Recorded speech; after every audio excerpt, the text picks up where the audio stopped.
जय हिंद साथियों, नमस्कार। स्वागत है आप सभी का आपके अपने YouTube channel Mukesh Mahendra education पर। और मैं आपका दोस्तों महेंद्र सिंह आप सभी का स्वागत करता हूं दोस्तों। हाँ, तो आज आपके सामने एक स्पेशल वीडियो रहने वाला है। देखिएगा, बोर्ड एग्जाम में कॉपी कैसे लिखे। ठीक है, अब ये तरीका आप सभी को आना चाहिए दोस्तों। अब बाकी आप पूरी साल मेहनत करते हो, आपको पता है। ठीक है, पूरे हर सब्जेक्ट में आप चाहते हैं कि मेरे 100 में से 100 नंबर आए। ठीक है, सभी सब्जेक्ट में। लेकिन छोटी सी गलती की वजह से जो है हमारे नंबर कट जाते हैं। बोर्ड एग्जाम में पेपर होता है, पेपर में सभी प्रश्न आते हुए भी हमारे गलत हो जाते हैं। ठीक है, हम छोड़ देते हैं या फिर किसी कारणवश से जो है सभी प्रश्न हमें आ रहे हैं, फिर भी हमारे जो है वो नंबर कट हो जाते हैं। ठीक है, 100 में से 100 नंबर नहीं ला पाते हैं। तो दोस्तों देखिएगा, आज हम ये जानेंगे कि बोर्ड एग्जाम में कॉपी कैसे लेके और जितने भी जो टॉपर बनते हैं, ठीक है, पूरे में से पूरे नंबर हासिल करते हैं, वो क्या करते हैं। वो कुछ नया नहीं करते दोस्तों, उनमें एक तरीका होता है कि बोर्ड एग्जाम में कॉपी कैसे लिखे। ठीक, तो आज हम यही जानेंगे कि बोर्ड एग्जाम में कॉपी कैसे लिखे। ठीक है, तो देखिएगा, वीडियो को ध्यानपूर्वक आपको देखना है। ठीक है, टॉपर कॉपी किस प्रकार लिखते हैं ये आज तरीका जान लीजिएगा कि बोर्ड एग्जाम में हम पेपर इसी प्रकार से करेंगे। देखो, सबसे पहले देखिएगा, प्रश्न पेपर को अच्छे से पढ़ना है। ठीक है, आपके सामने जैसे पेपर होता है, कई तो हड़बड़ाहट के चक्कर में जो है पेपर को पढ़ते ही नहीं है, डायरेक्ट क्वेश्चन आंसर स्टार्ट कर देते हैं। तो ऐसी गलती कभी ना करें। सबसे पहले आपके सामने पेपर आया है, ठीक है, पेपर आया है तो उस पर अपने नंबर, जो भी रोल नंबर जो है वो लिखना है ऊपर पेपर के ऊपर। ठीक है, तो ऊपर रोल नंबर आपने लिख दिए, फिर आपको जो है पेपर को अच्छे से पढ़ना है। 5 मिनट पढ़ना है, कम से कम 5 मिनट। 5 मिनट आप पेपर को अच्छे से पढ़ो। ठीक है, पेपर को आप अच्छे से पढ़ेंगे तो आपको अंदाजा हो जाएगा।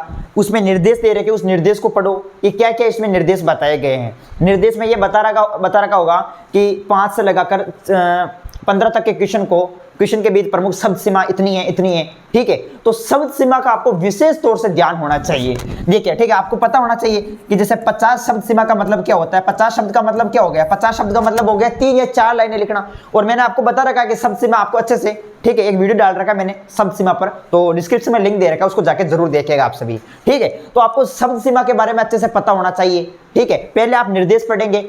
निर्देश पढ़ने के बाद देखिएगा, आप पूरे जितने भी जो पेपर है, एक से लगाकर जितने भी जो उसमें क्वेश्चन आ रखे हैं, उन क्वेश्चन को अच्छे से पढ़ें। ठीक है, क्वेश्चन को अच्छे से पढ़ने से पर आपको अंदाजा हो जाएगा कि मुझे 30 क्वेश्चन आए तो मुझे जो है प्रमुख 27-28 क्वेश्चन आ रहे हैं। ठीक है, और कौन से क्वेश्चन मुझे नहीं आ रहे हैं, तो ये आपको पहले अंदाजा हो जाएगा। इसलिए आप पेपर को ध्यानपूर्वक अच्छे से पढ़े। पेपर आ जाता है तो 5 मिनट पेपर को अच्छे से पढ़े, टाइम दीजिएगा पेपर को। तो ये पहली बात आपको अच्छे से ध्यान रखनी है। ठीक है, और जो कि सभी टॉपर करते हैं। अब देखते हैं प्रमुख दूसरी बात हमें क्या ध्यान रखनी है। दूसरी बात देखो, अब आप कहीं आपके कमेंट आ रहे थे कि हम पेपर को करें तो किस प्रकार करें। ठीक है, कॉपी में हम किस प्रकार लिखें। अब आप पेपर को देखेंगे तो आपको अंदाजा हो जाएगा कि मुझे खंड ए के अंदर इतने प्रश्न आ रहे हैं, खंड बी के अंदर मुझे इतने प्रश्न आ रहे हैं। आपको पता है इंग्लिश में तो सेक्शन है, section B, section C, section D, इस प्रकार से दे रखा होता है। अब इसमें आप देखो, जैसे खंड ए है और इधर खंड ब है और इधर खंड स है और खंड द है। अब आप देखेंगे पूरे पेपर को तो आपको अंदाजा हो जाएगा कि मुझे खंड ए पूरा आ रहा है, खंड ब मुझे पूरा आ रहा है, खंड स मुझे पूरा आ रहा है, खंड द मुझे पूरा आ रहा है। ठीक है, तो आप सबसे पहले तो आपको ये अंदाजा हो जाएगा। जैसे आपको मान लो खंड ब जो है वो अच्छे तरीके से आ रहा है, तो आप कॉपी के बीच में इस प्रकार से कॉपी स्टार्ट करेंगे, लिखना स्टार्ट करेंगे। तो आप लिखो अच्छे से खंड, ठीक है, ऊपर लिखो खंड ब। जैसे आपको बे आ रहा है तो लिखो खंड बे और नीचे डैश कर दो आप खंड बे, और जो भी प्रश्न उत्तर है वो करना स्टार्ट कर दो खंड बे के। ठीक है, जैसे खंड बे से स्टार्ट हो रहे हैं, मान लो 8 से लगाकर 15 तक क्वेश्चन जो है वो खंड बे में स्टार्ट हो रहे हैं, तो लगाओ प्रश्न नंबर 8 और स्टार्ट कर दो 15 तक, पूरा खंड बे करो। अब खंड बे और खंड, ये जो खंड वाई है ये कौन करे? ठीक है, ये वही करे जिससे प्रमुख 30 क्वेश्चन आए। मान लो 30 क्वेश्चन आए। अब 30 क्वेश्चन में आपको जो है 25 या 27 या फिर 22, ठीक है, यानी 20 से ऊपर आ रहा है क्वेश्चन, तो फिर तो आप खंड वाई कीजिएगा। ऑप्शन यानी कॉपी के ऊपर लगाना है खंड। अगर आपको 30 क्वेश्चन आए, उसमें से आपको 10 या 15 क्वेश्चन ही आ रहे हैं, तो फिर आप खंड वाई मत करिएगा। ऊपर ऐसे मत लगाओ खंड ए खंड बी, इस प्रकार मत लगाइएगा। आप डायरेक्ट करो। आप 10-15 क्वेश्चन आ रहे हैं, आपको 10 या 15 क्वेश्चन आ रहे हैं, तो फिर आप उसी अनुसार करो। ठीक है, जो आपको आ रहे हैं सटीक आंसर वो सबसे पहले कर दीजिएगा, खंड वाई मत लगाइएगा। जैसे आपको प्रमुख 1 से लगाकर 30 तक क्वेश्चन है, जैसे आपको यहाँ पर आ रहा है प्रमुख, जैसे चौथा क्वेश्चन आ रहा है तो लगाओ प्रश्न नंबर 4। ठीक है, आपको आ रहा है 7वां क्वेश्चन तो लगाओ प्रश्न नंबर 7, इस तरीके से।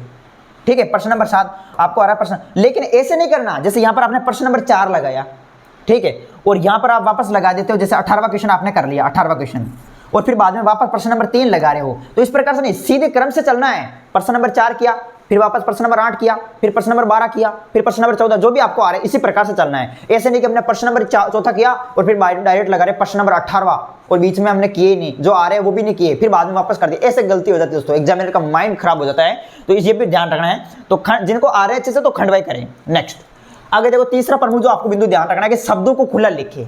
ठीक है, शब्दों को हमेशा खुला रखें, शब्दों को बीच में गैप होना चाहिए शब्दों के। और अगला प्रश्न 3 लाइन छोड़े, यानी अगला प्रश्न करते समय 3 लाइन छोड़ने। कैसे? जैसे देखिएगा, खुले शब्द का मतलब ये हुआ, जैसे मैं बात करूं आपके सामने, जैसे क्वेश्चन आया आपके सामने, जैसे मैं लिख रहा हूं कोई भी प्रश्न, तो आपने जैसे लगाया राज्य, मैं लिख रहा हूं, ठीक है, राज्य पुनर्गठन, राज्य पुनर्गठन, राज्य पुनर्गठन आयोग, राज्य पुनर्गठन आयोग की, ठीक है, स्थापना। तो यहां पर आप देख रहे हैं दोस्तों, ये देखिएगा, ये मैंने लिखा राज्य पुनर्गठन आयोग, तो ये स्पष्ट तरीके से बीच में देखो शब्दों के बीच में गैप है। ठीक है, तो इसी तरीके से करना, ऐसे नहीं करना जैसे आप लिखना स्टार्ट कर दो राज्य, ठीक है, पुनर्गठन, राज्य पुनर्गठन आयोग। तो ये क्या है? ये देखो कुछ समझ नहीं आ रहा है, ऐसे क्या लिख दिया? स्पष्ट लिखो, खुला लिखो, और ये आपने प्रश्न किया, फिर वापस 3 लाइन छोड़ो, फिर अगला प्रश्न स्टार्ट करो, ऐसे करना है। ठीक है, तो ये बिंदु भी आपको ध्यान रखना है। इसी प्रकार से देखो नेक्स्ट अगला, आगे देखो, जैसे मैं अब ऑब्जेक्टिव क्वेश्चन, जैसे पेपर के अंदर ऑब्जेक्टिव क्वेश्चन आते हैं, कोई भी हो, ज्योग्राफी हो, पॉलिटिकल हो, हिस्ट्री हो, हिंदी हो, ऑब्जेक्टिव आते हैं क्वेश्चन। अब जैसे ये आपके सामने 4 ऑब्जेक्टिव आए, ठीक है, अब ये आपको जैसे क्वेश्चन अगर सभी आ रहे हैं तो आप देखो, पेपर को पढ़ेंगे तो आपको पता चल जाएगा। जैसे मान लो मुझे खंड ए पूरा आ रहा है, तो आप लगाओ इस प्रकार से कॉपी में, ये तो आपके पेपर में है, अब आप कॉपी में कर रहे हैं काम। ठीक है, तो यहाँ पर लगाओ खंड, ठीक है, खंड ए, ठीक है, खंड ए लगाया, फिर यहाँ पर नीचे डैश डैश डैश इस प्रकार से लाइन कर दो, खंड ए किया।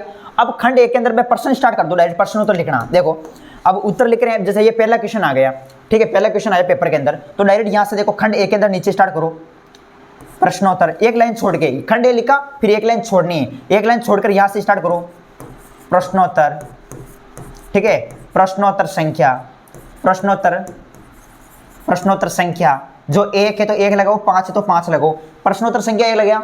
अब इसमें देखो इसका आंसर क्या है, हिंदी भाषा के लिपि कौन सी, 4 ऑप्शन है, इसमें राइट आंसर हो जाएगा देवनागरी। तो फिर प्रश्नोत्तर संख्या आपने लगाया, तो इसी के एक लाइन छोड़ के यहाँ पर नीचे लगाओ, आप नीचे आप लगा दो दोस्तों देवनागरी, क्या लगा दो, देवनागरी, ये ठीक है। और फिर जो है आप चाहो तो इसके यहाँ पर ऐसे भी कर सकते हो। ठीक है, अब देखो ये जो पेन है, आप वो एग्जाम में जो है रेड पेन का इस्तेमाल ना करें, ओनली 2 पेन यूज करेंगे, एक तो ब्लैक पेन और एक आपका ब्लू पेन, नीला और काला पेन। ठीक है, अब वो देखिएगा ब्लैक पेन का यूज कब करें, हेडिंग डालने के लिए। जैसे यहाँ पर खंड ए लिखा तो ये ब्लैक पेन से आप लिख सकते हो, प्रश्नोत्तर संख्या लिखा तो ब्लैक पेन से लिख सकते हो, फिर बाद में जो इसका आंसर आप लिखेंगे वो ब्लू पेन से लिखना है। ओनली फॉर ब्लैक पेन का यूज हेडिंग डालने के लिए करें। तो ये आपके समझ में आ गया। वापस अगली लाइन छोड़ के प्रश्नोत्तर संख्या 2 और उसका आंसर आप लिख दो। ऐसे नहीं कि हिंदी भाषा की लिपि देवनागरी है, लाइन लिखना स्टार्ट कर दो, इतना टाइम नहीं है हमारे पास। ठीक है, समझ रहे हैं? चलो नेक्स्ट ऑब्जेक्टिव क्वेश्चन आपको इसी प्रकार से करने हैं। देखो आगे देखिएगा, जैसे मैं आगे आपके सामने क्वेश्चन मैंने लिया समझाने के लिए। प्रश्न 13 से 18 तक रिक्त स्थानों की पूर्ति से संबंधित हैं, प्रत्येक प्रश्न 1 अंक का है। 13 से लगा के, जैसे ये प्रश्न नंबर 13 है, प्रमुख 18 क्वेश्चन तक है आपके सामने इस प्रकार से। अब इसमें पूछा कि रिक्त स्थान वाले प्रश्न आपको खाली स्थान को भरना है। ठीक है, तो आप उत्तर स्टार्ट कैसे करेंगे, मैंने अभी बताया आपको। उत्तर कैसे स्टार्ट करेंगे, प्रश्नोत्तर, कॉपी के अंदर आप इस लिखेंगे, इस तरीके से लिखेंगे प्रश्नोत्तर। ये मत लिख देना दोस्तों, ये तो पेपर के अंदर आएगा, मैं तो समझाने के लिए पेपर में ठीक ले रहा हूं। प्रश्नोत्तर संख्या आपके सामने कौन सी है, 13। ठीक है, प्रश्नोत्तर संख्या 13। नीचे आप चाहो तो इस प्रकार से जो है वो लाइन खींच सकते हो, ये प्रश्नोत्तर संख्या 13। अब देखो क्या पूछा है, भक्तिन का मूल नाम क्या था। तो आप क्या करोगे, इस लाइन को स्टार्ट कर दोगे, नहीं, भक्तिन का मूल नाम खालिस्तान था, तो इस लाइन को नहीं लिखना है आपको। अब जो भी इसका आंसर है वो प्रश्नोत्तर संख्या में 13 में जो भी इसका आंसर है, जैसे मान लो इसका आंसर क्या है, लक्ष्मीन है, तो यहाँ आंसर कर दो लक्ष्मीन, या फिर ऑप्शन में जैसे दूसरा उसका उपनाम है तो लक्ष्मी कर दो। इस तरीके से ये आप करेंगे, इसी तरीके से। ठीक है, आ रही बात समझ में? हाँ, बाकी जो है जैसे प्रश्न नंबर यहाँ पर इसमें साफ साफ दे रखा है कि प्रश्न 13 से 18 तक जो है वो रिक्त स्थान वाले प्रश्न है। तो देखो रिक्त स्थान वाले प्रश्न है, तो आपको क्या करना है, रिक्त स्थान वाले प्रश्न के लिए बोल रहा है, तो देखो आप यहाँ पर लगा सकते हैं नोट। ठीक है, नोट लिख सकते हो, नोट प्रश्न, नोट प्रश्न 13 से 18 तक रिक्त स्थान वाले प्रश्न हैं। ठीक है, 13 से रिक्त स्थान वाले प्रश्न हैं। फिर इसी तरीके से आप कर सकते हो, नोट लगा के इस तरीके से आपको करना है। चलो नेक्स्ट आगे देखिए, रिक्त स्थान वाले प्रश्न आपको ऐसे करने हैं। ऐसे नहीं कि ये लाइन है जैसे आपने लिखना स्टार्ट कर दी फिर लगाओ, ऐसे टाइम नहीं है हमारे पास, डायरेक्ट आंसर लिखना होता है एग्जाम में। ठीक है, नंबर नहीं कटेंगे आपके। नेक्स्ट आगे देखिएगा, आगे देखो, अब ये तो इस प्रकार से आपको करना है। बाकी अति लघुतरात्मक प्रश्न वो तो आपको लिखना ही है, सब सीमा देखना, जिस प्रकार निर्देश दे रखे होंगे उसी अनुसार आपको करना है। अब ये पता नहीं चलता कि भाई 50 शब्द में कितनी लाइन लिखनी होती है। आपके सामने बोर्ड कॉपी में 28 पंक्तियां होगी, 28 लाइन होगी। तो इसके लिए मैंने वीडियो डाल रखा है, आप कमेंट बॉक्स नीचे डिस्क्रिप्शन में लिंक दे रखा है, उसको देख लीजिएगा शब्द सीमा पर। ठीक है, अच्छे से। अब जैसे मैं मान लो अति लघुतरात्मक लघुतरात्मक वो आप करने हैं। अब जैसे मैं बड़ा प्रश्न, जो टॉपर होते हैं वो कॉपी को किस प्रकार से लिखते हैं, जैसे मान लो कोई भी प्रश्न आ गया, जैसे मैं बात करता हूँ कोई आपके सामने निबंधात्मक प्रश्न आ गया, जैसे प्रश्न नंबर मान लो आपके सामने है 28। ठीक है, जैसे पूछ लिया कि हड़प्पा सभ्यता की बस्ती को स्पष्ट करते हुए, या फिर हड़प्पा सभ्यता के निर्वाह के तरीके, हड़प्पा सभ्यता के निर्वाह के तरीके बताते हुए स्पष्ट करें। शब्द सीमा जैसे आपको दे दी, जैसे शब्द सीमा जो भी दे रखी होगी 200-250 जो भी है। ठीक है, क्वेश्चन के अंदर। अब देखो इस प्रकार से क्वेश्चन आ जाए निबंधात्मक के रूप में, यानी बड़ा क्वेश्चन और भी ले सकते हो, दूसरा समझाने के लिए। ठीक है, मैंने आपको समझाने के लिए लिया है। अब इस प्रकार से कोई क्वेश्चन आ जाए आपके सामने निबंधात्मक के रूप में, तो अब आपको करना क्या होता है, सबसे पहले यही करना आपको, जो भी प्रश्नोत्तर दे रखा है, प्रश्नोत्तर जो भी है, प्रश्नोत्तर संख्या जो 28वां है तो लगाओ 28वां। ठीक है, 28वां लगाया और डैश करके इस प्रकार से अब आपको लिखना स्टार्ट कर, एक लाइन छोड़ के यहाँ से लिखना स्टार्ट करना है। कहाँ से? यहाँ से। अब आप इसका आंसर लिखेंगे, जैसे आप इसका आंसर लिख देंगे दोस्तों यहाँ से, हड़प्पा सभ्यता के निर्वाह के तरीके। प्रश्नोत्तर ऊपर लगा दिया आपने, प्रश्नोत्तर संख्या 28, एक लाइन छोड़ा, फिर आप लगो हड़प्पा सभ्यता के निर्वाह के तरीके, हड़प्पा ब्लैक पेन से हड़प्पा सभ्यता के निर्वाह के तरीके, यहाँ लगाया तरीके, और इस प्रकार से जो है इसको बंद कर देंगे और नीचे लाइन लगा देंगे, हड़प्पा सभ्यता के निर्वाह के तरीके। एक बार जो है मैं इसको आपको अच्छे से समझा देता हूँ। देखो आप इसी प्रकार से करेंगे एग्जाम में। ठीक है, अब इस क्वेश्चन को मैं थोड़ा सा ऊपर ले लेता हूँ। ये देखो ये क्वेश्चन आया आपके सामने, ये आया देखो ये। ठीक है, अब आपको करना क्या एग्जाम में, जैसे आपने लगा दिया भाई प्रश्न, इसी ब्लैक पेन से प्रश्नोत्तर संख्या जो भी दे रखी है, जैसे 28वां है तो 28वां लगाओ और नीचे इस प्रकार से ये लिख दो, लिख दिया। अब एक लाइन छोड़ दो, आप ये लो छोड़ दी, हड़प्पा सभ्यता के निर्वाह के तरीके, तो यहाँ पर लगाओ हड़प्पा सभ्यता के निर्वाह के तरीके,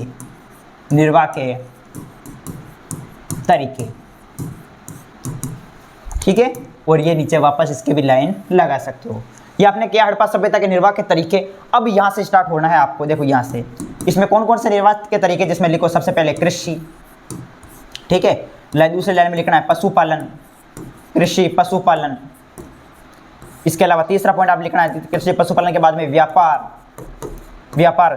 चौथा पॉइंट आपको लिखना है जैसे शिकार। ठीक है, अब ये आपने पॉइंट लिखे, कृषि पशुपालन व्यापार शिकार। अब ये पॉइंट आपने लिखे, अब आपको एग्जाम में क्या करना है जैसे कि जैसे ये आपने जो लिखा है, ठीक है, बहुत अच्छी बात है। अब देखो ये आपने लिख दिया, चलो ये इसको यहाँ ले दो। अब इन्हीं पॉइंटों को वापस उठाओ, जो लिखे आपने पॉइंट, इन्हीं पॉइंट नंबर वापस 1, हड़प्पा से निर्वाह। सबसे पहले हमने क्या लिया, कृषि लिया। देखो निबंधात्मक प्रश्न करने का तरीका है जैसे कि जैसे पॉइंट वापस उठाओ, यहाँ पर लिखा कृषि, ब्लैक पेन से आपको करना है हेडिंग डाल के। अब वापस नीले पेन से स्टार्ट करो। हड़प्पा सभ्यता के लोग जो है वो कृषि कार्य भी किया करते थे। ठीक है, हड़प्पा सभ्यता के लोग कृषि कार्य में गेहूं, जौ, बाजरा, चावल इत्यादि उगाते थे। जो भी आप जानते हैं कृषि के बारे में, जो भी आपने पढ़ा है वो इसमें लगा दो अच्छे से, खुले अक्षरों में साफ सुथरा काम करे। ठीक है, तो ये आपने पहला किया, पहले के बाद में वापस एक लाइन छोड़ के दूसरी लाइन स्टार्ट कर दो, जैसे वापस जैसे पशुपालन कर दिया। ठीक है, पशुपालन। अब पशुपालन से संबंधित वापस लिखना स्टार्ट कर दो कि इसमें हड़प्पा सभ्यता के जो लोग हैं, देखो दोस्तों बड़े बड़े एग्जाम आप दोगे ना तो इसी प्रकार से लिखना होते हैं। ठीक है, तो देखो पशुपालन में आपको लिखना हड़प्पा सभ्यता के लोग जो है वो कृषि पशुपालन, पशुओं को भी पाला करते थे। ठीक है, और पशुओं का व्यापार भी किया करते थे। जो भी आप जानते हैं डैश डैश डैश डैश, जो भी इसके बारे में जानते हैं वो आपको विस्तार से लिखना है। वापस तीसरा पॉइंट स्टार्ट करेंगे। तो इस तरीके से जो है एग्जामिनर देखते हैं कि बच्चे ने शानदार तरीके से लिख रखा है, एक इतना टाइम भी नहीं होता उनके पास भी समझने का। आपको याद नहीं है, पशुपालन के बारे में याद नहीं है, फिर भी आप लिखेंगे इस प्रकार से, वो सभी को नहीं पढ़ेगा, वो ओनली फॉर आपके यहाँ पर देखेगा, हेडिंग देखेगा कि बच्चे ने किस तरीके, आपका कार्य देखेगा, काम करने का तरीका देखेगा दोस्तों, ठीक है। अगर आपका तरीका अच्छा है काम करने का तो बिल्कुल पूरे खुश होकर एग्जामिनर पूरे में से पूरे नंबर आपको देगा कि वास्तव में बच्चे ने अच्छा लिखा है, पूरे में से पूरे नंबर, 100 में से 100। तो इसी तरीके से आपको एग्जाम में पॉइंट बाई पॉइंट कार्य करना है, ठीक है। तो ये था अपना वीडियो दोस्तों। इसी तरीके से अगर आप एग्जाम में आपको लिखना है, इसी तरीके से लिखना है, ठीक है। वीडियो कैसा लगा, अच्छा लगा है तो लाइक करें, और भी किसी प्रकार का कोई डाउट है तो मुझे कमेंट बॉक्स में बता सकते हैं। तो मिलेंगे वापस आपको नेक्स्ट वीडियो में। जय हिंद, जय भारत।